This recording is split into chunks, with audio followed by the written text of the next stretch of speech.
Hey guys, let's discuss the problem of this system of equations,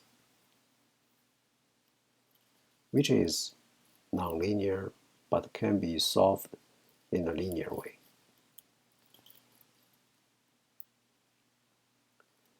We can solve that by division.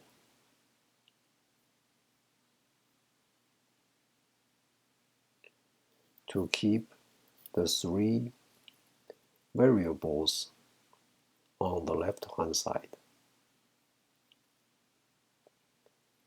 and the constants on the right-hand side.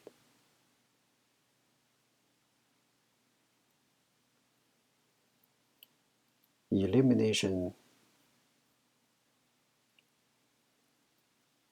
to isolate the three variables.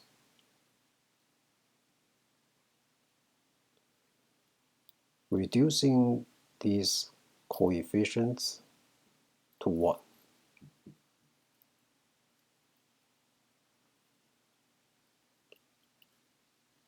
And